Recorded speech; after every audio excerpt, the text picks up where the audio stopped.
안녕하세요. 필쌤의 한국사 교실을 찾아주셔서 감사드립니다. 오늘은 한말에 일어난 동학농민운동에 대하여 알아보겠습니다. 먼저 주제 관련 용어인 동학이란 무엇이고 동학운동이란 무엇인가부터 알아보겠습니다. 먼저 동학이란 조선 철종 때 최재호라는 분이 만든 종교를 말한답니다. 그는 이 종교에서 인간은 모두 평등하다를 강력하게 주장하였답니다. 그리하여 불평등 사회였던 조선의 많은 서민들이 좋아하였답니다. 그리고 시간이 흘러 삼남 지방, 즉 전라도, 충청도, 경상도 일대에 많은 신도가 생기게 되었답니다. 그런데 조선 말 나라가 너무 어지러워지자 이분들이 들고 일어난 사건을 동학운동이라고 부르는 것입니다. 그럼 지금부터 이 사건이 왜 일어났는지, 그리고 어떻게 전개되어 어떻게 끝났는지를 차분하게 알아보도록 하겠습니다. 그러니까 동학운동이 일어난 때는 19세기 말이었습니다. 이때의 조선은 오랜 세도 정치로 관리들이 너무 부패하여 농민들이 아주 힘들었답니다. 이때 전라도 정읍 고부면에 악질 사또 조병갑이라는 자가 있었는데 그는 여러 가지 말도 안 되는 명목으로 세금을 거두어 농민들을 괴롭혔답니다. 이에 농민들은 고부 동학 지도자 정봉준 선생님에게 그 힘든 사정을 상의하였던 것입니다. 그래서 정봉준 선생님은 사또에게 몇 번이나 그러지 말라고 건의하였으나 듣지 않았답니다. 결국 선생님은 그를 내쫓기로 결정하고 뜻을 같이 하는 이들과 함께 서약하였답니다. 우리는 이 문서를 사발동문이라고 부른답니다.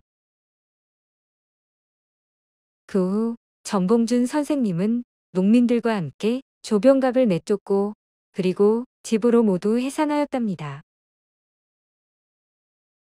우리는 이 사건을 고부밀란이라고 부른답니다.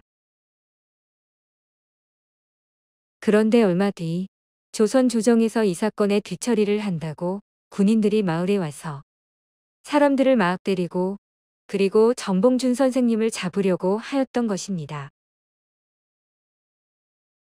이에 화가 난 농민들과 지도자 정봉준은 결국 전북 백산이라는 곳으로 가서 뜻을 함께하는 이들과 같이 동학운동을 일으켰던 것입니다. 우리는 이 사건을 백산기포라고 부른답니다. 여기서 정봉준 군은 4대 강령을 발표하고 요구 조건을 들어줄 때까지 싸우겠다를 결의하였던 것입니다. 이때 발표한 4대 강령의 내용을 보면 첫째, 사람을 죽이지 말고 물건을 해치지 말자. 둘째, 충효를 온전히 하고 세상을 구제하고 백성을 편안히 하라. 셋째, 일본과 서양을 침멸하고 성군의 도를 깨끗이 하라.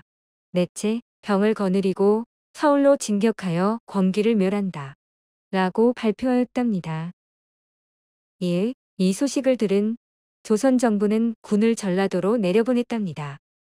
그리하여 동학군과 농민군이 처음 부딪힌 곳이 전북정읍 황토현이었답니다. 그런데 여기에서 동학농민군이 아주 크게 승리하였다 합니다.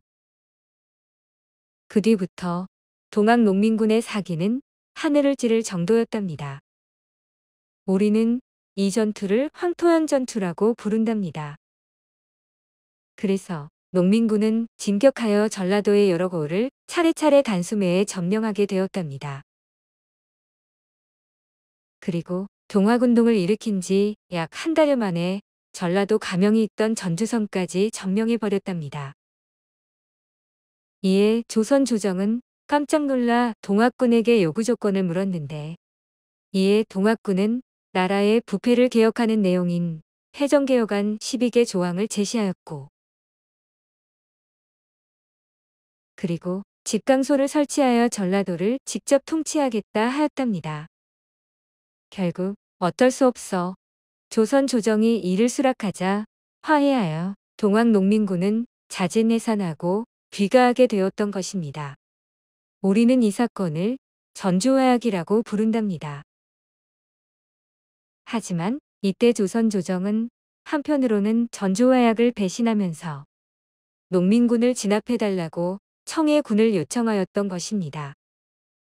이에 청해 군대가 조선에 들어왔고 그러자 일제도 조선에 군을 보내 청해 간섭 없이 조선을 삼키려고 일제가 청일 전쟁을 시작하였던 것입니다. 이에 귀가했던 동학 농민들은 일제를 물리치려고 다시 들고 일어나 충청도 논산으로 모이게 되었답니다. 그리고 한양의 일본군을 물리치려고 북진하였답니다. 이 소식을 들은 일본군도 남하하였고요. 결국 두 세력이 공주 우금치고개에서 만나 전투를 하게 되었답니다. 결과는 어떠했을까요? 일주일간의 전투에서 분하게도 동학군이 참패하고 말았답니다. 하지만 훗날 사학자들이 평하기는 이 전투는 죽창과 대포의 대결이었다. 그 정도 버틴 것도 기적이었다 평한답니다. 우리는 원통한 이 전투를 우금치열전이라 부릅니다. 이에 지도자 전봉준 선생님도 훗날을 위해 전북 순창으로 피신하였으나 상금이 탐난 부하가 자고 있던 장군의 두 무릎을 끊어서 결국 잡히시고 말았답니다. 장군을 잡은 후 일제는 온갖 방법으로 그를 회유하였으나 그는 듣지 않고 사형되어 돌아가셨답니다. 그리고 그는 다음과 같은 유언시를 남겼답니다. 때가 이르러서는 천지와 함께 힘을 썼으나 몸이 다하니 이제 이 사람도 어찌할 바 없도다. 백성 사랑에 온몸을 바쳤으니 내 잘못은 없노라. 나라를 사랑한 붉은 마음을 누군가는 알아주겠지. 이때 장군의 나이 41세였답니다. 그 후 사람들은 이분의 죽음을 슬퍼하여 다음과 같은 노래를 불러 이분을 추모하였지요. 그럼 끝으로 이 노래를 들어보면서 힐쌤의 한국사 교실을 마치겠습니다. 오늘은 동학농민운동과 전봉준 장군에 대하여 알아보았습니다. 감사합니다. 다음에 더 좋은 이야기로 찾아오겠습니다. 안녕히 계십시오. 새야 새야 파랑새야 녹두밭에 앉지 마라. 녹두꽃이 떨어지면 청포장수 울고 간다. 새야 새야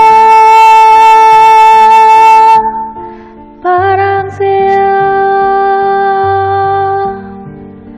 녹두밭에 앉지 마라. 녹두꽃이